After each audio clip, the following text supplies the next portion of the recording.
अस्सलाम वालेकुम, क्या हाल है सबका? ठीक है। Welcome to C S P M S with Umar Khwaja. अच्छा, हमारी पॉलिटिकल साइंस की सीरीज़ चल रही थी और first of all thank you so much, काफ़ी अच्छी अप्रिसिएशन मिल रही है मुझे मेरी वीडियोस पे कि मैं बड़ा अच्छा समझा रहा हूँ। Thank you. अच्छा, एक ने क्वेश्चन मुझसे पूछा था स्टेट के बारे में कि थोड़ा स्टेट के बारे में बता दें, उसकी हिस्ट्री और उसके ऊपर सारा। तो स्टेट के बारे में 5 एलिमेंट्स बताए थे।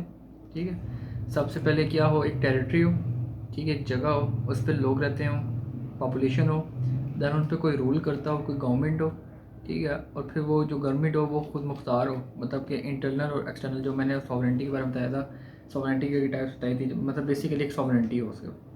और पांचों क्या था कि वो डिप्लोमेटिकली रिकगनाइज्ड भी हो दूसरी स्टेट से, या एक डिप्लोमेटिक बॉडी जैसे यूएन है उससे रिकगनाइज्ड हो। ठीक है।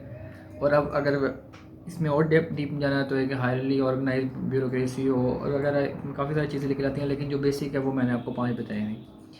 और दूसरा जो मैंने हिस्ट्री के ऊपर मैंने एक पिक्टोरियल फॉर्म में आपको बताया था कि मैप कैसे बनाना है। लेट्स सपोज क्या है कि सबसे पहले क्या थी, हर जगह ट्राइबल स्टेट थी। ट्राइबल में क्या था, वॉर विद एवरीवन। ठीक है, एक ही वॉर हर किसी के साथ है। देन क्या हुआ, जैसे अगर एग्जांपल अलेक्जेंडर द ग्रेट की, तो ठीक है, पावर में बंदा आया, उसने क्या अगर जो डिफरेंट हमारे एम्पायर्स थे उनको फ़तह करना शुरू कर दिया। ठीक है, उनको मतलब प्रोटेक्ट अपनी, और जब फतह करने के बाद उसको प्रोटेक्ट करना शुरू कर दिया। ठीक है, तो क्या बन गई, सिटी स्टेट्स बन गई। और उन सिटी स्टेट्स में क्या होता, मोनार्की, अरिस्टोक्रेसी, डिक्टेटरशिप, या जिसे हम कहते हैं पेपल स्टेट्स। ठीक है, जैसे पॉप चर्च की जो स्टेट्स थी, ठीक है, पेपल स्टेट्स की, वो बनना शुरू हो गई। ठीक है, फिर क्या होगी, कॉलोनाइजेशन शुरू होगी। जैसे, और कॉलोनाइजेशन के बाद कॉलोनियल एम्पायर्स बन गई, जैसे यूएसए बनी थी, यूके, और हमारा जो अकबर, और वो उसके बाद जैसे इंडियन सब कॉन्टिनेंट बना। ठीक है, फिर डीकोलोनाइजेशन हुई। ठीक है, और डीकोलोनाइजेशन के बाद नेशन स्टेट्स बन गई, जैसे हमारा पाकिस्तान है, जैसे इंडिया बाद में बन गया था। ठीक है, उसके बाद क्या हुआ कि डीकोलोनाइजेशन के बाद नेशन स्टेट्स बनी। ये मैंने एक ब्रीफ हिस्ट्री में एक पिक्टोरियल फॉर्म बनाया था। खैर, मैं इसका कोशिश करूँगा इसको स्कैन करके मैं अपने ब्लॉग पे लगा दूँ। अच्छा, जो हमारा आज का हमारा जो टॉपिक चल रहा था, मैंने लास्ट टाइम हमने अगर गवर्नमेंट पढ़ रहे थे, मैंने मोनार्की के बारे में पढ़ाया था। ठीक है, कि मोनार्की क्या होती है, कि फोर्स के बनाने के बाद वो जनरेशन चलती है। ठीक है, और रूल ऑफ वन होता है। आज हम जो पढ़ेंगे वो डिक्टेटरशिप एंड डेमोक्रेसी। पहले मैं आपको डिक्टेटरशिप के बारे में थोड़ा सा बताऊँगा।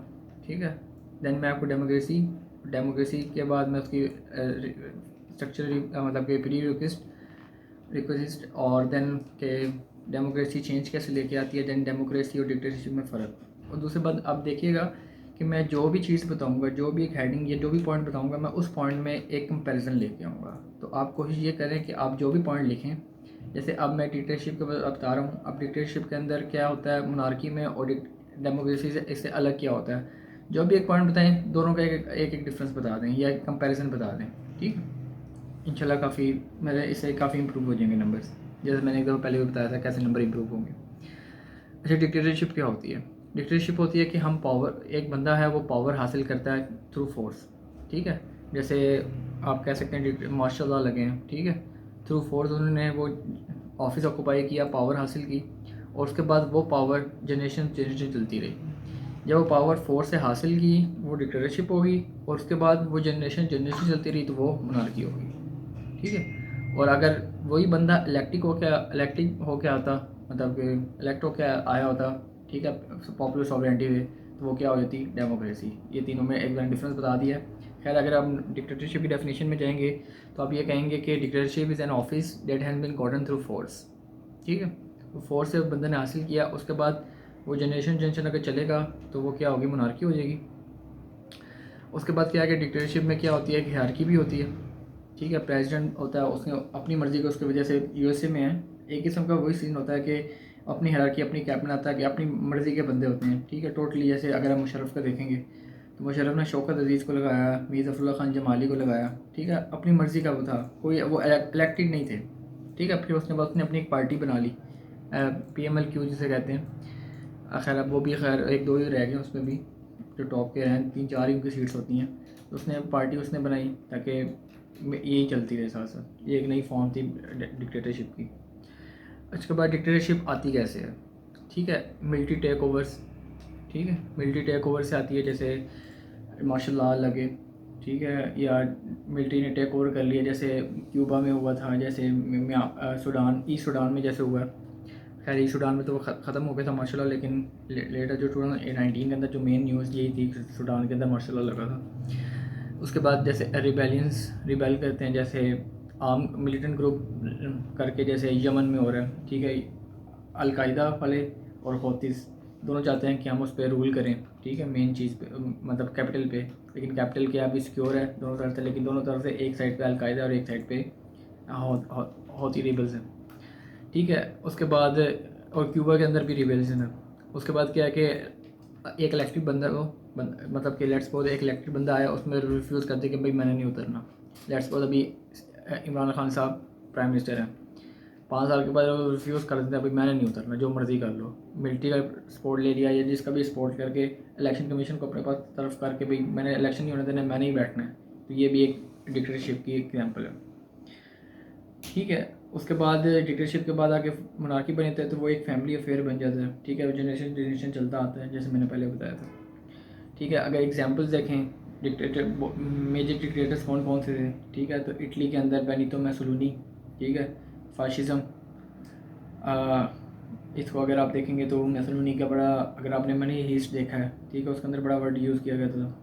हिटलर जर्मनी का नाजी, अगर आपने कैप्टन अमेरिका देखी है तो उसमें था, ठीक है। सद्दाम हुसैन इराक डिक्टेटरशिप था।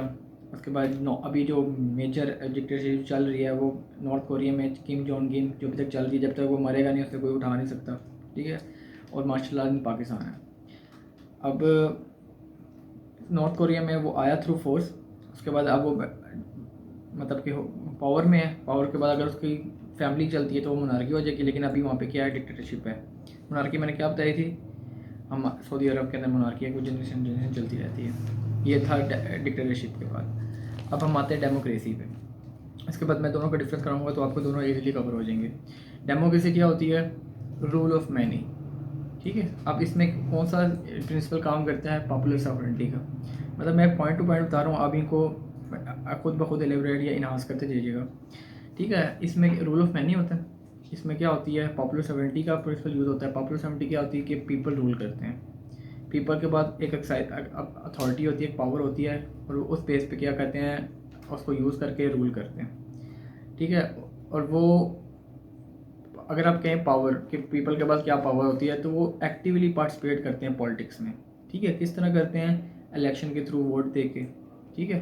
पुराने ज़माने में होता था कि जैसे अभी भी मैं अभी एग्जांपल दूंगा, कहीं है स्विट्ज़रलैंड की है, मतलब कि जो स्टेट्स हैं, उसमें ये होता है कि कोई भी लॉ पास करना हो तो वो लोगों को इकट्ठा करते हैं, ठीक है, एक ग्राउंड में, एक बड़े से ग्राउंड में इकट्ठा करेंगे। उसके बाद हम पूछेंगे भाई मैं ये लॉ पास करना, मतलब पास करना चाहता हूँ, हम ये कानून लाना चाहते हैं, ठीक है। तो हम मतलब कितने लोगों की, मतलब कहते हैं हिंदी में आपसी सहमति, कि कितने लोग इस पर एग्री करते हैं। तो जितने अगर एक मतलब हाँ या ना में, हाँ में हाँ ज़्यादा खड़े होंगे तो वो ठीक है लॉ पास कर लेते थे, या कई स्टेट्स में कर लेते हैं। और अगर ना के मतलब नो के हक में ज़्यादा वोट हों तो वो नहीं करते, ये भी थी। उसके बाद आती हैं टाइप्स ऑफ डेमोक्रेसी, कि पहले मैंने बताया कि पीपल के पास पावर होती है, एक्टिवली पार्टिसिपेट करते हैं पॉलिटिक्स में, ठीक है, और अपने डिसीजन मेकिंग प्रोसेस, गवर्नमेंट के डिसीजन मेकिंग प्रोसेस में पार्टिसिपेट करते हैं। अब टाइप ऑफ डेमोक्रेसीज क्या होती हैं, एक होती है डायरेक्ट डेमोक्रेसी, एक होता है इनडायरेक्ट डेमोक्रेसी, एक होता चल मिक्स में मैं खाली बात करूँगा। डायरेक्ट डेमोक्रेसी को कहते हैं ये प्योर फॉर्म है, ठीक है, ये प्योर फॉर्म ऑफ डेमोक्रेसी है। फिर कहते हैं कि पीपल डिसाइड करते हैं पॉलिसी, जैसे मैंने अभी एग्जांपल दी कि जी हर किसी को राइट होता है वोट का, ठीक है, और हर किसी को राइट होता है किसी भी बिल पे वोट करने का, हर किसी को राइट है। अभी तो क्या है, हमारे तो इलेक्टेड बंदे हैं ना, तो डायरेक्ट डेमोक्रेसी में क्या होगा कि जी अगर लेट्स सपोज पाकिस्तान में डायरेक्ट डेमोक्रेसी बन जाती है, तो इमरान खान साहब लेट्स सपोज अभी जो बात चल रही है 18 अमेंडमेंट की, ठीक है, खैर मैं इस पर करंट पाकिस्तान अफेयर्स पे टॉपिक में बात करूँगा। 18 अमेंडमेंट कोई बड़ा इंपॉर्टेंट टॉपिक भी है, हर दूसरे साल ये PMS में भी पाकिस्तान अफेयर्स में या पाकिस्तान स्टडी में आ जाता है। लेट्स सपोज आजकल आके लेट्स सपोज इमरान खान साहब अमेंडमेंट देने की बात करते हैं, ठीक है, 37 अमेंडमेंट की बात करते हैं कि भाई मैंने अमेंडमेंट लेनी है। क्या करेंगे, गद्दाफी स्टेडियम में आ जाएंगे, सारे लोगों को बुला लेंगे, हाँ भी कहेंगे भाई कितने लोग चाहते हैं मैं अमेंडमेंट लेके आऊँ। लेट्स सपोज ज़्यादा पोर्शन हाथ खड़ा किया हुआ है, तो वो लॉ पास कर लेंगे। अगर ज़्यादा पोर्शन ने हाथ खड़ा नहीं किया हुआ तो वो लॉ पास नहीं करेंगे। इसको कहते हैं डायरेक्ट डेमोक्रेसी। लेट्स पता करें, ये एक हाइपोथेटिकल मैं बोल रहा हूँ कि अगर वो ऐसे करते हैं। एक होती है इनडायरेक्ट डेमोक्रेसी। इन डेमोक्रेसी क्या होती है कि जी सिटीजन जो होते हैं, जैसे मैं और आप लोग हैं, हम क्या करेंगे, वोट करेंगे। वोट करने के बाद अपना रिप्रेजेंटेटिव चुनेंगे, फिर वो रिप्रेजेंटेटिव का असम्बली में बैठेगा और फिर हमारे बिहाफ पे वो असम्बली में बोलेगा। ये होती है इनडायरेक्ट। जैसे मैंने आपको कहा था कि जैसे प्रेसिडेंट का जो इलेक्शन होता है वो इनडायरेक्ट होता है कि हम क्या करते हैं, अपने रिप्रेजेंटेटिव चुन लेते हैं, अब फिर वो रिप्रेजेंटेटिव आगे वोट देते हैं उसको, क्या नाम है, प्रेसिडेंट को, कि प्रेसिडेंट के हक, प्रेसिडेंट ये वाला बनना चाहिए, वो बनना चाहिए। प्राइम मिनिस्टर का जो है वो डायरेक्ट किया कि अगर पीटीआई के ज़्यादा बंदे इलेक्ट हो गए हैं तो सारी बात है पीटीआई के बनेगा। बहुत कम होता है कि जी एक मेजोरिटी पार्टी के ज़्यादा बंदे दूसरी अपोजिशन में जाके खड़े हो जाए कि जी हम तो ये चाहते थे, ऐसा कभी नहीं होता। ठीक है, जितनी भी वर्ल्ड की डेमोक्रेसीज या फंक्शनल डेमोक्रेसीज जितनी भी हैं वो इनडायरेक्ट हैं। यूके की देख लें, यूएसए की देख लें, पाकिस्तान की देख लें, इंडिया की देख लें, जितनी भी मेजोरिटी जो फंक्शनल डेमोक्रेसी है वो यही है। ठीक है, डायरेक्ट डेमोक्रेसी की एक मेजर एग्जांपल है यूके में हुई थी ब्रेग्जिट रेफरेंडम। ये रेफरेंडम कराया गया था। ये आजकल डायरेक्ट डेमोक्रेसी की अगर एग्जांपल अगर आपने देखनी है ना तो वन एंड ओनली सबसे अच्छी एग्जांपल है जो ब्रेग्जिट के अंदर हुआ था। रेफरेंडम करवाया था कि हमें ईयू छोड़ना नहीं छोड़ना। 51.8 और 49.2 रेशो से वो यस और नो से वो रेफरेंडम हुआ। ठीक है, उसके बाद डेविड कैमरून ने, जो इसके हक़ में नहीं था, ठीक है, और उसने ओपनली उसने रिज़ाइन कर दिया। उसके बाद थेरेसा मे उसने भी रिज़ाइन किया। फिर उसके बाद बोरिस जॉनसन आए। ठीक है, तब भी बड़ा क्रिटिसिज्म हुआ उस पर अपोजिशन ने, लेकिन इसने क्या किया, बाई इलेक्शन डिक्लेयर कर दिए थे और फिर वो इलेक्शन करके वो जीता। मेजोरिटी वोट से आई थिंक 31 जनवरी, हाँ 31 जनवरी 2020 को ईयू से लगा हुआ था। ये बड़ा हॉट टॉपिक था CSS 2020 में, और इसका इंटरलेट में पॉलिटिकल साइंस में क्वेश्चन आया भी था जिसमें मैंने इसको इंटरलेट किया था। खैर मुझे क्वेश्चन याद नहीं है। ठीक है, अब दूसरा रेफरेंडम तुर्की के अंदर होता है अक्सर, मतलब कि अमेंडमेंट, कॉन्स्टिट्यूशन अमेंडमेंट के लिए। तुर्की में अगर आप देखेंगे तो पूरे लोग, अगर एक बड़ी वीडियो वायरल हुई थी, छोटा सा बच्चा था, वो कह रहा था कि आप ये करें या आप मेरे लीडर हैं, या एक नज़म आपने अक्सर वीडियो देखी होगी, तो वो एक कॉन्स्टिट्यूशन अमेंडमेंट में सारे लोग खड़े थे और उसमें ये हुआ था। और अक्सर ये भी होता है कि हर ख़ानदान का एक टॉप हेड आ जाता है। ठीक है, वो आ गए थे। उसके बाद आता है स्ट्रक्चरल कि जी डेमोक्रेसी के अंदर उसके रिक्विजिट क्या हैं, पे अपने स्ट्रक्चर क्या है उसका। सबसे पहले क्या होता है, उसका रिटन कॉन्स्टिट्यूशन होना चाहिए। ठीक है, एक्सेप्ट यूके, जितने भी फंक्शनल डेमोक्रेसी हैं सिर्फ यूके के अलावा सबका रिटन कॉन्स्टिट्यूशन है। अगर आपने इंडियन मूवीज़ देखी हैं, ठीक है, मैं अक्सर मूवीज़ या सीरीज़ बहुत देखता हूँ, इसलिए मैं मेजर एग्जाम्पल वो भी देखता हूँ, उसका देता हूँ। इंडियन मूवीज़ में वो अक्सर हम देखो कि संविधान ये कहता है, ये पाकिस्तान के अंदर मौलाना फजल रहमान साहब कहते थे कि आइन के तनाज़ुर में जो भी अभी भी कि आइन की खिलाफ वर्जी है। जैसे आपने देखा होगा जो हैं सिंध के चीफ मिनिस्टर, ठीक है, मुराद अली शाह, वो कहते हैं कि CCI की मीटिंग 90 डेज़ में होनी चाहिए। जो इमरान खान ने खिलाफ वर्जी की हुई है, ठीक है, वो मीटिंग नहीं करते हुए 18 अमेंडमेंट में हुआ था कि CCI council of common interest की भी जो मीटिंग होगी वो 90 डेज़ में होनी चाहिए। ठीक है, ये कॉन्स्टिट्यूशन की खिलाफ वर्जी है। और जैसे मुशर्रफ ने, ऐसे तो ये कॉन्स्टिट्यूशन के जो रिटन कॉन्स्टिट्यूशन है, ठीक है, उसमें हर चीज़ लिखी हुई है। जैसे ह्यूमन राइट्स के आइट है, आर्टिकल 19 फ्रीडम ऑफ स्पीच है। ठीक है, आर्टिकल 25 राइट टू एजुकेशन है चिल्ड्रन के लिए। खैर मैं अभी 18 अमेंडमेंट में आपको सारे आर्टिकल्स करवाऊँगा, सारी अमेंडमेंट्स में। तो आर्टिकल 62, 63 अमानत, दयानत और ईमानदार प्राइम मिनिस्टर होना चाहिए हमारा, जिसके बेस पे हमारे नवाज शरीफ साहब उतरे। तो इस बेस पे मैं कह रहा हूँ कि कॉन्स्टिट्यूशन रिटर्न होना चाहिए। दूसरा क्या है, जो कॉन्स्टिट्यूशन हो उसके अंदर फंडामेंटल राइट्स की प्रोटेक्शन होगी। जो कॉन्स्टिट्यूशन हो वो फंडामेंटल राइट को प्रोटेक्ट करता हो। हमारा आर्टिकल 5 से 15 तक हमारे फंडामेंटल राइट्स हैं। ठीक है, freedom of speech, freedom of religion, freedom of life, right to fair trial. ठीक है सारे।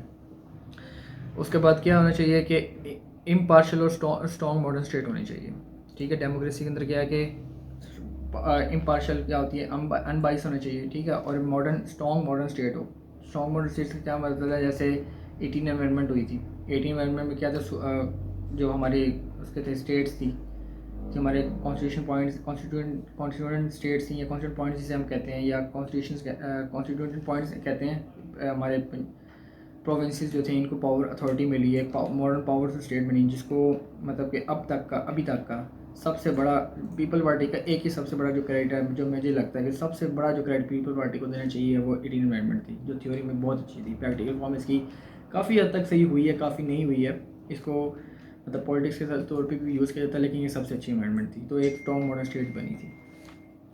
ठीक है, चौथा क्या है कि मल्टीपल पॉलिटिकल पार्टी होना चाहिए। पॉलिटिकल पार्टीज क्या कहते हैं कि एक वॉच डॉग होता है। चल वॉच डॉग तो मीडिया को भी कहते हैं, खैर ये गवर्नमेंट की जो सारों पे चेक रखते हैं। आपने देखा होगा कोई भी बिल पास होता है तो ऑपोजिशन क्रिटिसिज्म करती है। ठीक है, अब आपने देखा होगा अगर सिराज दो थे अभी, अगर देखा होगा तो ये जमात इस्लामी की, सॉरी, ठीक है, वो भी क्रिटिसाइज़ कर रहे होते हैं, हालांकि वो मतलब पावर में नहीं है, मतलब उनके पास सीट पे नहीं है, लेकिन वो पॉलिटिकल पार्टी है तो उनके पास अथॉरिटी है कि वो कि चेक रखेंगे गवर्नमेंट की पॉलिसीज़ पे। ठीक है, ओपन चेक रखेंगे वो, और उस पर क्रिटिसाइज़ भी करेंगे। और क्रिटिसाइज़ किस में आ जाएगा? फ्रीडम ऑफ स्पीच में। कई लोग होते हैं वो मतलब बिल्कुल उनका टॉलरेंस लेवल नहीं होता कि हाँ इसने मुझे ऐसा क्या कह दिया, ये ऐसा बोल ही कैसे सकता है, ये मुझे क्या ही कैसे सकता है, या ये क्रिटिसिज्म कर ही क्यों सकता है। तो हमारे कॉन्स्टिट्यूशन में है राइट टू फ्री स्पीच। ठीक है, कि हमारे पास हम स्पीच कर सकते हैं। जैसे मौलाना तारिक जमील साहब का बयान आया था, मैं खैर उस पर बात नहीं करूँगा, पॉलिटिक्स में चले जाएगा, लेकिन आई एम विद मौलाना तारिक जमील साहब।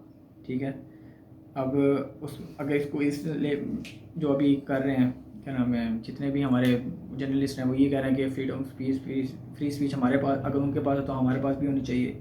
ठीक है, हम भी ओपनली क्रिटिसाइज़ करते हैं, ये हमारा जमहूरी हक़ है, हामिद मीर साहब, हमारा जमहूरी हक़ है। ठीक है, लेकिन वो ये नहीं देख रहे कि वो बोल किस बंदे पर हैं। खैर मैं इस पर नहीं जाऊँगा, बात करूँगा। ठीक है, नेक्स्ट होता है कि इस पर इंडिपेंडेंट जुडिशरी होना चाहिए, कि ये वो openly check and balance accountability के लिए सबसे लाजमी। अगर आप अकाउंटेबिलिटी कैसे भी करें तो उसमें ये लाजमी है इंडिपेंडेंट जुडिशरी।